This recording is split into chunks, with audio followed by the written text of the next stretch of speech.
Business start பண்றவங்க GST register பண்ணலாமா இல்ல ஒரு ப்ராப்பர் இன்கம் வந்த பிறகு ரிஜிஸ்டர் பண்ணலாமா சார்?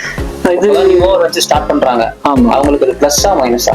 மோஸ்ட் ஆஃப் த கம்பெனிஸ்ல என்ன பண்றாங்க, ஃபவுண்டர்ஸ் அவங்களே சேலரி கூட மந்த்லி எடுத்துக்கிறாங்க. பிகாஸ் கம்பெனியே நாளைக்கு திவால் ஆனாலும் அந்த சேலரியை எடுத்துட்டு அமௌண்ட் அவங்க திரும்ப கொடுக்க வேண்டிய அவசியம் இல்லை. ஏன்னா அங்கதான் லிமிட்டட் ரைட் ஆஃப் வெய்வர், இது ரெண்டுத்துக்கும் டிஃபரன்ஸ் புரியாம நிறைய பேர் நான் பாக்குறேன் ஸ்பெகுலேட் பண்றாங்க. ஓ இவங்க வந்து கவர்மெண்ட் வந்து அவங்களுக்கு வந்து ரைட் ஆஃப் பண்ணிடுச்சு அப்படி இப்படி. வெய்வர் வேற, ரைட் ஆஃப் வேற. நீங்க ஒரு ஷூரிட்டி போட்டு பிசினஸ் லோன் எடுத்திருக்கீங்க, அந்த பிசினஸுக்கு நீங்க பர்சனல் ஷூரிட்டி கொடுத்துருக்கீங்கன்னா மட்டும்தான் நீங்க உங்க காசையோ சொத்தையோ எடுத்து கட்டணும். கம்பெனியா இருந்தாலும் கட்டணும். பர்சனல் ஷூரிட்டி இல்லாம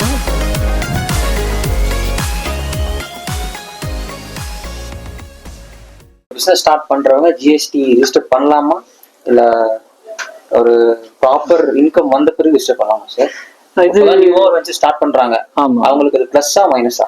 ஸ்டார்டிங்ல இருந்து பண்ணா அது ஒரு கிரெடிபிலிட்டி கிரியேட் ஆகும். நான் சொன்ன மாதிரி ஒரு நல்ல பிசினஸ் இது அப்படின்னு கிரெடிபிலிட்டி கிரியேட் ஆகும். ரெண்டாவது, எப்போ 20 லட்சம் தாண்டுதுன்னு நமக்கு தெரியாது சம் பிசினஸ்ல, இல்லையா? உங்களுக்கு டெஃபினட்டா தெரியும், நான் வெறும் 10 லட்சம் 5 லட்சத்துக்குள்ள நான் டிரான்சாக்ஷன் பண்ணிட்டு இருக்க போறேன் எவ்ரி இயர் அப்படின்னா தாராளமா நீங்க வந்து இப்போ இந்த ஃபர்ஸ்ட் ஃபியூ இயர்ஸ்க்கு ரெஜிஸ்டர் பண்ணாம இருக்கலாம். ஓவரால் ரெவென்யூ டர்ன் ஓவர் தாண்டும் போது டோட்டல்னு சொல்லுவாங்க, அதாவது கியூமுலேட்டிவ்னு சொல்லுவாங்க. அதாவது போன வருஷம் நான் ட்ரேட் பண்ணேன், இந்த வருஷம் ட்ரேட் பண்ணேன், இப்போ ஓவராலாக வந்து 20 லட்சம் தாண்டிருச்சு. இந்த வருஷம் தாண்டினா கண்டிப்பாக செஞ்சாகணும். கியூமுலேட்டிவாக தாண்டினாலும் செஞ்சிருது பெட்டர். புரியுதுல்ல? இது என்னுடைய suggestion. Because it can raise a question. ஏன்னா சம்டைம்ஸ் வந்து அக்கௌண்டிங் இயர் ஃபைல் பண்ணும்போது பிஸ்னஸ் நீங்கள் ஃபைனான்ஷியல் இயரில் பண்ணுறீங்க இல்லையா, April to March account file பண்ணுவீங்க. இப்போ எந்த டியூரேஷனில் அந்த ரெவன்யூ வந்ததுங்கிற கன்ஃபியூஷன்ஸ்லாம் இருக்கும் சம்டைம்ஸ். புரியுதுல்ல? ஏன்னா நீங்கள் அந்த எப்போ ரெவன்யூ உங்களுக்கு நீங்கள் எப்போ இன்வாய்ஸ் பண்ணீங்க கஸ்டமருக்கு, அவங்க எப்போ பே பண்ணாங்க. இப்போ சாதாரண கடனா பிரச்சனை இல்லை, அது ஆன பேசிஸில் நம்ம cash account demand day to day பேஸில் நம்ம பண்ணிக்கலாம். அதனால் நான் என்ன சொல்லலாம், பொதுவாக வந்து ஒரு 20 லட்சம் தாண்டிச்சு உங்கள் பிஸ்னஸ்னா பெட்டர் டு ரெஜிஸ்டர். அது வரைக்கும் நீங்கள் ரெஜிஸ்டர் பண்ணாமல் தாராளமாக நடத்திக்கலாம் உங்களுக்கு. ஆனால் அக்கௌண்டிங் வேல்யூ சிம்பிளிஃபை பண்ணிக்கிறதுக்கு பெட்டர் நாட் டு ரெஜிஸ்டர். இது ஜஸ்ட் ரெஜிஸ்டர் பண்ணிட்டீங்கன்னா என்ன ஒரு ஹெடேக் அப்படின்னா, இது ஹெடேக்னு சொல்ல முடியாது, இட்ஸ் அ பர்டன். எப்படி இதை சொல்லலாம் அப்படின்னா, நீங்கள் வந்து எவ்ரி மந்த் நீங்கள் you have to file those forms ஆன்லைனில். புரியுதுல்ல? அதாவது சேல்ஸ் இதில் என்னென்ன சேல்ஸ் வந்து இப்போ பண்ணியிருக்கீங்க, டொமஸ்டிக் சேல்ஸா இன்டர்நேஷ்னல் சேல்ஸா அப்படின்னு பார்க்கணும். அப்புறம் வந்து ஏன்னா என்னென்ன ப்ராடக்ட் என்னென்ன ஜிஎஸ்டின்னு தெரியாது இல்லையா, எஸ்ஜிஎஸ்டி சிஜிஎஸ்டிலாம் இருக்கும். அதனால் அந்த ஹெட்ஸ் கீழே அதை கரெக்டாக ஃபைல் பண்ணணும். ஸோ அதனால் அந்த அக்கௌண்ட்ஸ் வந்து கொஞ்சம் அக்கௌண்ட்ஸ் ஓவர் ஹெட் தான் அதிகம், வேறு ஒன்றும் இல்லை. அதிகம்னா ரொம்ப அதிகம் சொல்ல முடியாது, little overhead on top of. Start பண்ணும்போது நம்ம வந்து we have to focus on the business இல்லை. அதனால கொஞ்ச நாள் ரெஜிஸ்டர் பண்ணாமல் ரன் பண்ணிவிட்டு once we are comfortable we can register that. அப்போ எப்படி இருந்தாலும் அக்கௌண்ட் இது என்ன ஒரு இன்னொரு ட்ரிக்கி திங் என்னன்னா, இங்கே வந்து பார்த்தீங்கன்னா ட்ரிக்கி திங்கிறத இன்னொரு காம்ப்ளெக்ஸ் என்னென்னா, மோஸ்ட் ஆஃப் த பேங்க்ஸ் வந்து உங்களுக்கு அக்கௌண்ட் ஓப்பன் பண்ணும்போது பேன் நம்பர் இருக்கா ஜிஎஸ்டி இருக்கான்னு கேள்வியே. நீங்கள் பிஸ்னஸ்க்கு எனக்கு அக்கௌண்ட் ஓப்பன் பண்ணணுன்னாவே பேன் கார்டு இருக்கா ஜிஎஸ்டி இருக்கான்னு தான் கேட்பான். ஸோ இப்போ நீங்கள் வெறும் பேன் கார்டு மட்டும் இருக்குது அப்படின்னா ஏன் ஜிஎஸ்டி இல்லைன்னா அவங்க சைட்லேருந்து கேள்வி வரலாம். பேங்க்ஸ் வந்து அதை என்ஃபோர்ஸ் பண்ணுது. ஏன்னா பிகாஸ் தேர் கம்ப்ளைண்ட்ஸ் கேட்குறாங்க. பிஸ்னஸ்ன்னு சொல்லும்போது you should always have a ஜிஎஸ்டிங்கிற மாதிரி அவங்க நினச்சிக்கிறாங்க. ப்ளஸ் கம்ப்ளைண்ட்ஸுக்காக அவங்க கேட்குறாங்க.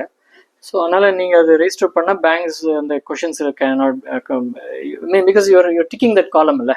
So you're ticking that column. So account opening will become just easy. இல்லைனா அவங்ககிட்ட சில பேர் ஓப்பன் பண்ணிடுவாங்க அக்கௌண்ட்ஸ், அப்பயும் தே கான்ட் ரெஃப்யூஸ் லீகலி. ஏன்னா பேன் கார்டு இருக்குது, நேம் இருக்குது, இந்த உத்தியம் ரெஜிஸ்ட்ரேஷன் அந்த மாதிரி இருக்குது இல்லையா, உத்தியம் ரெஜிஸ்ட்ரேஷன் இல்லைன்னா ரெஜிஸ்டர் பண்ணியிருக்கீங்க.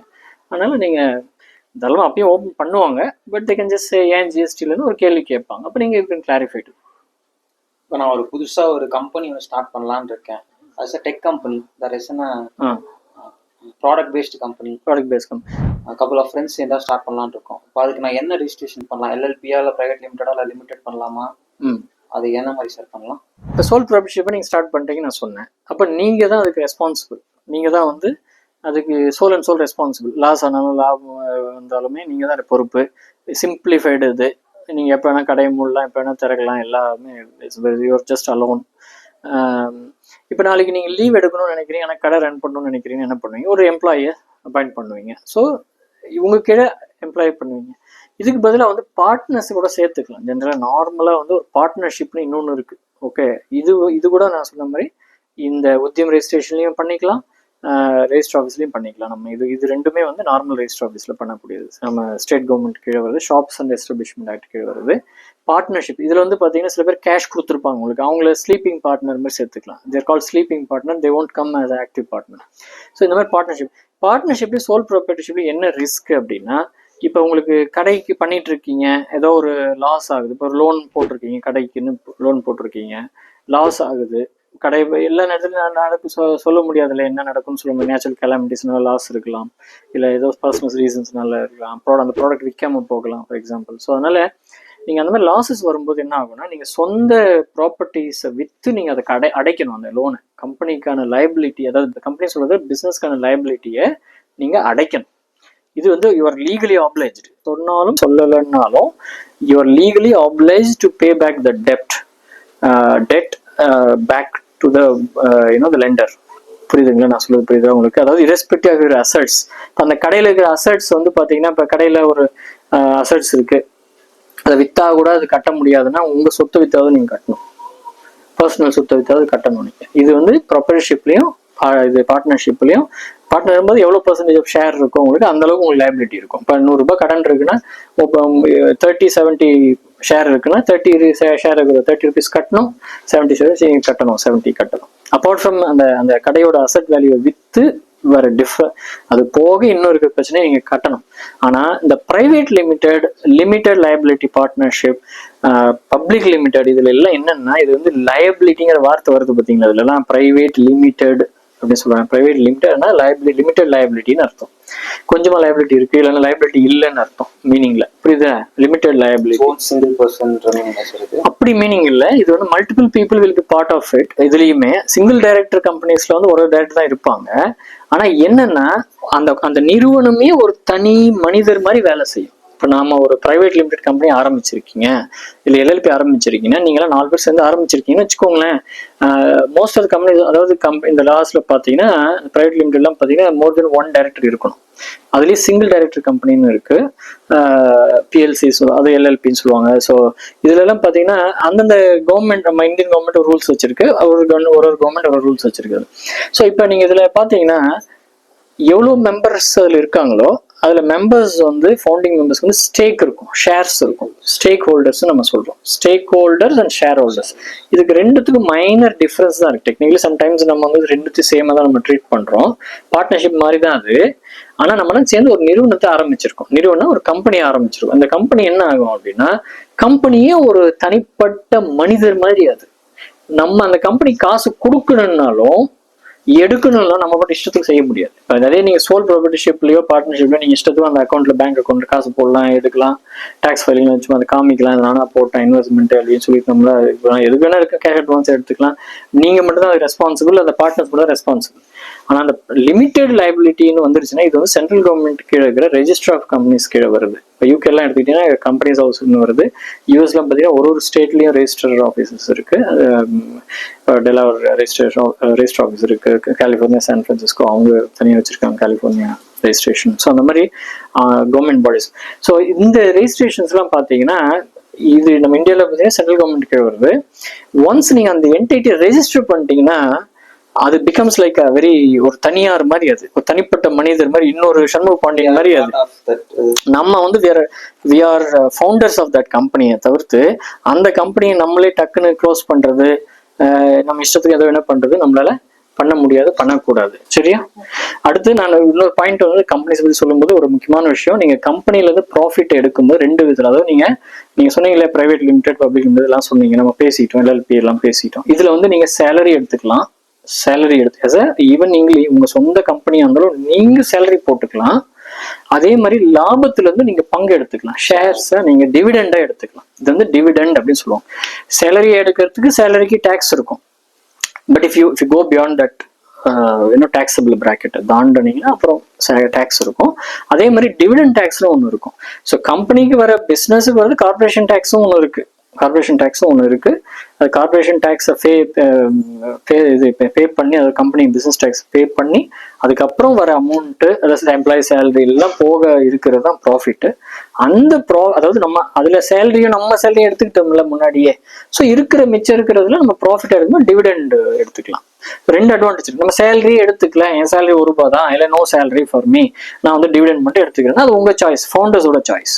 எம்ப்ளாயிஸ் மட்டும் நீங்க சேலரி கொடுப்பீங்க. இப்போ நான் பார்த்த வரைக்கும் மோஸ்ட் ஆஃப் த கம்பெனிஸ்ல என்ன பண்றாங்க, ஃபவுண்டர்ஸ் வந்து அவங்களே சேலரியோட மந்த்லி எடுத்துக்கிறாங்க. பிகாஸ் கம்பெனியே நாளைக்கு திவால் ஆனாலும் அந்த சேலரியா எடுத்துக்கிட்ட அமௌண்ட் அவங்க திரும்ப கொடுக்க வேண்டிய அவசியம் இல்லை. ஏன்னா அங்கதான் லிமிடெட் லயபிலிட்டி நான் சொன்னேன் இல்லையா, அதாவது ஒரு சொத்தை வித்து கூட, பிசினஸை வித்து கூட திரும்ப அடைக்க வேண்டிய அவசியம் இல்லை. நம்ம நினைக்கிறோம் ரைட் ஆஃப், வெய்வர், இது ரெண்டுத்துக்கும் டிஃபரன்ஸ் புரியாம நிறைய பேர் நான் பாக்குறேன் ஸ்பெகுலேட் பண்றாங்க. ஓ, இவங்க வந்து கவர்மெண்ட் வந்து அவங்களுக்கு வந்து ரைட் ஆஃப் பண்ணிடுச்சு அப்படி இப்படி. வெய்வர் வேற, ரைட் ஆஃப் வேற. ஒரு கவர்மெண்ட் வந்து வெய்வரும் கொடுத்தாதான் அந்த பேங்க்குக்கு லாஸ் அந்த அமௌண்ட். ரைட் ஆஃப்ங்கிறது இப்போ இந்த வருஷம் வாராக்கடன் சொல்லுவாங்க, இது தமிழ்ல வாராக்கடன் சொல்லுவாங்க. அதாவது debt has not been paid back, loan வந்து has not been paid back, வாராக்கடனை அந்த அனௌன்ஸ் பண்ணிடுவாங்க. அப்புறம் வந்து ஆர்பிஐ என்ன பண்ணும், ரிசர்வ் பேங்க் என்ன பண்ணும், அந்த பேங்க்குக்கு அது எவ்வளவு கடன் கொடுத்தாங்களோ அதுக்கு அந்த வருஷம் டிக்ளேர் பண்ணுவோம் இவ்வளோ அசட்ஸ் கொஞ்சம் ஸ்மால் அமௌண்ட் ரிசர்வ் பேங்க் வந்து திரும்ப கொடுக்கும் அந்த பேங்க்குக்கு. ஓகே, இது வந்து அக்கௌண்டிங்ல கொஞ்சம் அட்வான்ஸா தெரிஞ்சவங்களுக்கு தெரியும். அதனால அந்த பேங்க்குக்கு அட்வான்டேஜ். அதனால ரைட் ஆஃபா சொல்லிட்ட பிறகு they can still recover the funds. அதனாலதான் நமக்கு அவங்க வேவர் ஆஃபர் தராங்க சார். வெய்வர்னு வரும்போது இப்ப நீங்க ஒரு லோன் எடுக்க, ஸ்டூடெண்ட் லோன் எடுக்கிறீங்க, ஒரு வேவர் கொடுக்குறாங்கன்னா செட்டில் பண்ணிக்கிறாங்க. அதாவது இவ்வளவுதான் என்னால கொடுக்க முடியும், பிரச்சனை வந்து அந்த மாதிரி வாங்க முடியலன்னா பைசா வாங்கிக்கிறாங்க. இல்ல அப்படி கிடையாது. இந்த அமௌண்ட் அவங்களுக்கும் வராது. வெய்வர் கொடுக்குற அமௌண்ட் வரவே வராது. ரைட் ஆஃப் பண்ணும்போதும் வெய்வர் பண்ணும்போதும் அந்த கம்பெனிக்குன்னு ஒரு டெபாசிட் இருக்கும் ஆர்பிஐல. அந்த டெபாசிட் கொஞ்சம் திரும்ப வாங்கிப்பாங்க. இந்த பேங்கோட அமௌண்ட்டை தான் அவங்க வாங்கிக்கிறாங்க தவிர்த்து ஆர்பிஐ சும்மா இலவசமா எதுவும் கொடுத்துறாது பேங்க்ஸ்க்கு. பேங்கோட டெபாசிட்ஸ் அங்க இருக்கும், அதுல இருந்து கொஞ்சம் ஃப்ளோட்டிங் கேஷ் கிடைக்கும் பேங்க்குக்கு. அதனால அவங்க ரைட் ஆஃப் அண்ட் வெய்வர் இது ரெண்டுத்துக்கும் டிஃபரன்ஸ் இருக்கு. வெய்வர் பண்ணும்போது பேங்க்குக்கு loss, they can't recover it. நீங்களும் கொடுக்க தேவையில்லை ஃபார் எவர். நீங்களோ ஈவன் அதர் பிசினஸோ doesn't need to give back. அதனால அந்த பிசினஸ்க்கு எதுவும் ஃபியூச்சர்ல கிரெடிட் ஹிஸ்டரி இஷ்யூ வரும். ஃபார் எக்ஸாம்பிள் செட்டில்டுன்னு காமிக்கும், அது வந்து நீங்க ஃபுல்லி பெய்டுன்னு இல்லாம பார்ட் செட்டில்மெண்ட் மாதிரி காமிக்கும் கிரெடிட் ஹிஸ்டரியில. அது பிசினஸுக்குன்னு கிரெடிட் ஹிஸ்டரி இருக்கும். சிபில் ஸ்கோர் நமக்கு எப்படி இண்டிவிஜுவலா இருக்கும், பிசினஸ்க்கும் கிரெடிட் ஹிஸ்டரி இருக்கும். அப்போ அந்த பிசினஸ்க்கு லோன் கொடுக்க முடியாது. நம்ம தான் அந்த ஃபவுண்டர், நம்ம பேர்ல அதை வாங்கியிருக்கோம் வித் ஷூரிட்டி ஆர் சம்திங், நம்மளுடைய கிரெடிட் ஹிஸ்டரி அதை இம்பாக்ட் பண்ணும் டெக்னிக்கலி. ஸோ புரியுது அவங்களுக்கு. அப்போ மறுபடியும் லோன் எடுக்கணும்னா நமக்கு அவங்க கொடுக்க மாட்டாங்க. அந்த மாதிரி ஒரு கிரெடிபிலிட்டி இஷ்யூ வரும். But other than that waiver கொடுத்துட்டா they can't ask back. Write off பண்ணிட்டாங்கன்னா உங்களுக்கு தெரியாது ரைட் ஆஃப் பண்ணாங்களா இல்லையான்னு. இன்னும் வந்து பெண்டிங் லோனா தான் இருக்கும். நம்மளை பொறுத்த வரைக்கும் நம்ம கிட்ட சொல்ல மாட்டாங்க ரைட் ஆஃப் பண்ணது. அக்கௌண்ட்ஸ்ல அவங்க காமிப்பாங்க ரைட் ஆஃப்ன்ட்டு. ஆனால் they will be still following up this. Collecting agencies நம்மகிட்ட ஃபாலோ பண்ணிட்டு இருக்கோம். So still they can recover the funds. அப்போ அது பேங்க்குக்கு வந்து இந்த ரெக்கவரியும் பெனிஃபிட் தான். கவர்மெண்ட் தான் அவங்க ஆர்பிஐ கிட்ட கொடுத்த டெபாசிட்ல கொஞ்சம் ரிட்டர்ன் வாங்கிக்கிறாங்க, ஃப்ளோட்டிங் கேஷ் வாங்கிக்கிறாங்க. ஸோ அதனால அந்த ரிசர்வ்ஸ்லாம் எடுத்துக்கிறாங்க. So that means bank gets lot of floating cash for them. And they are also recovering part of the funds. So they are not in much loss. ஏன்னா அந்த இன்ட்ரெஸ்ட்ல தானே அவங்களுக்கு மணி மேக் பண்றாங்க. ஸோ அதனால கவர் பண்ணிடுவோம். ஸோ அதனால right of பண்ணா நீங்க உடனே வந்து எல்லாரும் வந்து கவர்மெண்ட் ரைட் ஆஃப் பண்ணி கவலைப்பட தேவையில்ல, டெக்னிக்கலா அதை புலம்பவும் தேவையில்ல. வெய்வர் கொடுத்தாதான் நம்ம கவர்மெண்ட்டை பிளேம் பண்ணணும், இல்லை பேங்கை பிளேம் பண்ணணும். ஏன்னா they will lose the public மணின்னு நம்ம சொல்லலாம். இதுல அது bank will lose. It's private bank, it's fine. Government bank வந்து லூஸ் ஆகும். பட் ரைட் ஆஃப்ங்கிறது வந்து it's just that declaring that it is வாராக்கடனை டிக்ளேர் பண்றாங்க, அவ்வளவுதான்.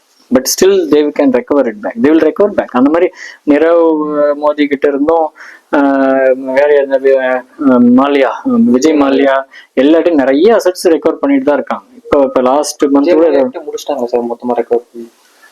அது I don't know the data, latest news எனக்கு தெரியாது. But as far as I know, they were even last month கூட ஏதோ something they were recovering from other people like Nirav Modi அந்த மாதிரிலாம்.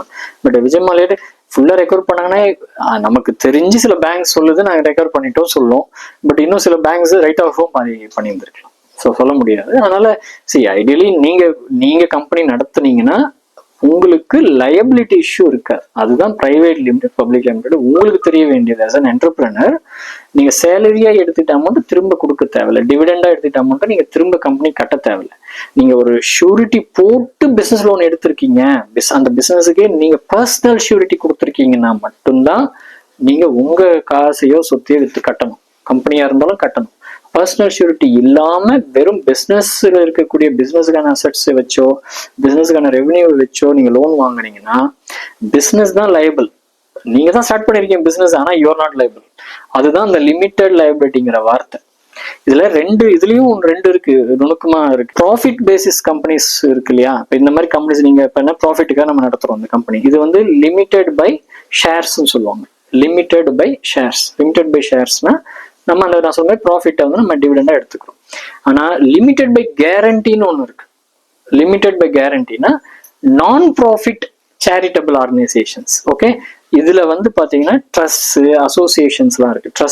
Trust association state government register பண்ணுவாங்க. நான் சொன்ன register ஆஃபீஸ்ல அந்த டிஸ்ட்ரிக்ட் ரெஜிஸ்டர் ஆஃபீஸ்ல பண்ணுவாங்க. இது வந்து ட்ரஸ்ட் அசோசியேஷன்ஸ் இருக்கு. அப்புறம் சொசைட்டிஸ்னு ஒன்று இருக்கு. ஓகே, இது எல்லாமே வந்து தனித்தனி ஆக்ட் இருக்கு, இதுக்கெல்லாம் அந்த லா இருக்கு. அதுக்குன்னு பைலாஸ்ன்னு தனியாக நம்ம ரூல்ஸை டிஃபைன் பண்ணிக்கலாம். இப்போ நம்ம ஒரு அப்பார்ட்மெண்ட்ல எல்லாம் பார்த்தீங்கன்னா சென்னையில் பெங்களூர்லாம் பார்த்தீங்கன்னா நிறைய கோயம்புத்தூர்லாம் பார்த்தீங்கன்னா அப்பார்ட்மெண்ட் ஒரு அசோசியேஷன் வச்சிருப்பாங்க. அதுக்கு ஒரு பேங்க் அக்கௌண்ட் வச்சிருப்பாங்க. தனியாக ஒரு அக்கௌண்ட் பார்த்துருப்பீங்க நீங்கள், தெரிஞ்சவங்க இல்லை ரிலேட்டிவ்ஸ் இருந்தால் பார்த்துருப்பீங்க. நான் சிட்டிஸில் நம்ம பார்த்துருக்கோம் நிறைய. இப்போ அது தனி சொசைட்டின்னு இதில் அசோசியேஷனு அது டாக்குமெண்ட் டிக்ளேர் பண்ணியிருப்பாங்க. அதுக்கு பைலாஸ் இருக்கும். இதெல்லாம் ஸ்டேட் கவர்மெண்ட் கீழே வருது. நம்ம ஓன் லாஸ் எப்படி பாலிட்டிக்கல் பார்ட்டிலாம் பைலாஸ் செட் பண்ணிக்கிறாங்க, ஓன் லாஸ் செட் பண்ணிக்கிறாங்களோ அந்தந்த ரூல் இப்படிதான் ஆஃபீஸ் பேரரை தேர்ந்தெடுக்கணும் அப்படி இப்படின்னு ரூல் செட் பண்ணிக்கிறாங்களோ அந்த மாதிரி இந்த பைலாஸ் வந்து சொசைட்டி இந்த ட்ரஸ்ட் இதுக்கெல்லாம். ட்ரஸ்ட்ல வந்து பார்த்தீங்கன்னா ரெண்டு, அதுலேயும் வந்து ப்ராஃபிட்டபிள் ட்ரஸ்ட், நான் ப்ராஃபிட்டபிள் ட்ரஸ்ட் இருக்கு, ஃபேமிலி ட்ரஸ்ட், இது நிறைய இருக்கு. இது எப்பயாவது ஒரு கான்வர்சேஷன் நம்ம பேசலாம், இல்லைன்னா நீங்களே பார்த்துக்கலாம், ஆன்லைனோட பார்த்துக்கலாம். சரியா? அதுல வந்து பார்த்தீங்கன்னா கம்பெனிஸ்ல செக்ஷன் 8 கம்பெனின்னு ஒன்று இருக்கு. செக்ஷன் 8 கம்பெனின்னு ஒரு நான் இந்தியாவில் இருக்கு. இது வந்து பார்த்தீங்கன்னா ஃபவுண்டேஷன்ஸ் சேரிட்டபிள் கம்பெனிஸ். இதுவும் வந்து இதுதான் நான் வந்து லிமிடெட் பை கேரண்டி அப்படின்னு நான் சொல்றேன். Company limited by not by shares by not by guarantee. Limited by கேரண்டினா இங்க வந்து ஷேர்ஸுக்கு ப்ராஃபிட் எடுத்துக்க முடியாது யாருமே. அதுல இருக்கிற எந்த டைரக்டருமோ மெம்பருமோ ப்ராஃபிட் எடுத்துக்க மாட்டாங்க. பட் இட் இஸ் ஒரு அந்த குட் காஸ்க்காக அதை ரன் பண்ணும். ஃபார் எக்ஸாம்பிள் நம்ம வந்து இன்ஷூர் லைஃப் ஃபவுண்டேஷன் இருக்கு. இன்ஷூர் லைஃப் ஃபவுண்டேஷன் அது வந்து செக்ஷன் 8 கம்பெனி. சேரிட்டபிள் ஆக்டிவிட்டீஸ்க்காகவே அதை செஞ்சுட்டு இருக்கோம். அதுல எந்த அமௌண்ட் வந்தாலுமே அது வந்து சேலரிஸ் எடுத்துக்கலாம், யாரும் எடுத்துக்கலாம், இல்லை ஒரு ப்ரோக்ராம் நடத்துறாங்கன்னா அதுக்கான எக்ஸ்பென்சஸ்லாம் எடுத்துக்கலாம், அதெல்லாம் பிரச்சனை இல்லை. ஆனால் ப்ராஃபிட் எடுக்க முடியாது, டிவிடெண்ட் எடுக்க முடியாது, அதுல இருந்து எடுக்கக்கூடாது. It is illegal. ஓகேவா? ஸோ ஓகே, பார்க்கலாம். இது வந்து ரொம்ப டீட்டெயிலாக சொல்லிட்டேன்னு நினைக்கிறேன். But it's fine. Thank you.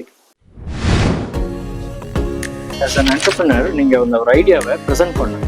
Investors வந்து கன்வின்ஸ் ஆகி நிறைய இன்வெஸ்டர்ஸ் ப்ரெசென்ட் பண்ணுவாங்க. எல்லாமே மோஸ்ட் ஆஃப் இட் வந்து அந்த ஐடியாவை பிச் பண்ணுவாங்க. பிச்சுன்னு சொல்லுவாங்க. பிச் டெக்குன்னு ஒன்று பண்ணுவாங்க. அந்த பிச் டெக்குன்னு என்னென்னா இன்வெஸ்டருக்கு வந்து more than minute or 2 minutes மேலே நம்ம எடுத்துக்கூடாது. Some very rarely 3 minutes. இதுதான் என்னுடைய ஐடியா.